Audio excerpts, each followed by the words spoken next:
بسم اللہ الرحمن الرحیم۔ السلام علیکم ورحمۃ اللہ وبرکاتہ۔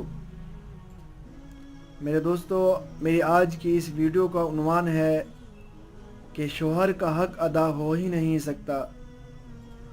میرے دوستو، اس بارے میں حضرت ابو سعید خدری رضی اللہ تعالیٰ عنہ سے روایت ہے کہ آپ صلی اللہ علیہ وسلم کی خدمت میں ایک شخص اپنی بیوی کو لے کر حاضر ہوا اور کہا کہ یہ میری بیٹی ہے، شادی سے انکار کرتی ہے۔ تو سرکار دو عالم صلی اللہ علیہ وسلم نے اس سے فرمایا، اپنے والد کا کہا مان۔ اس نے کہا، اس ذات کی قسم جس نے آپ کو حق کے ساتھ بھیجا ہے، میں اس وقت تک شادی نہ کروں گی جب تک کہ مجھے یہ نہ معلوم ہو جائے کہ بیوی پر شوہر کا کیا حق ہے۔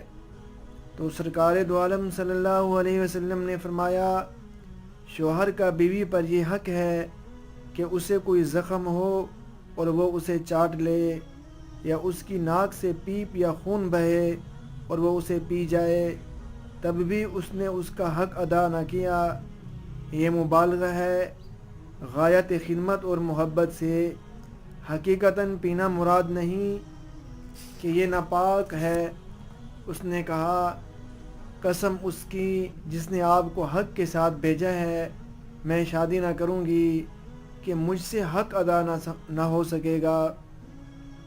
اس پر آپ صلی اللہ علیہ وسلم نے فرمایا، بغیر عورتوں کی اجازت سے نکاح مت کیا کرو۔ میرے دوستو، اس روایت سے معلوم ہوا کہ عورت شوہر کا حق کما حق کو ادا کر ہی نہیں سکتی۔ مطلب یہ ہے کہ یہ نہ سوچے میں نے فلاں خدمت کر دی تو حق ادا ہو گیا، بلکہ خدمت کرتی رہے۔ نیز کسی وجہ سے زوجیت کے لائق نہیں تو شادی نہ کرنے کا عورتوں کو اختیار ہے، مجبور نہیں کیا جا سکتا۔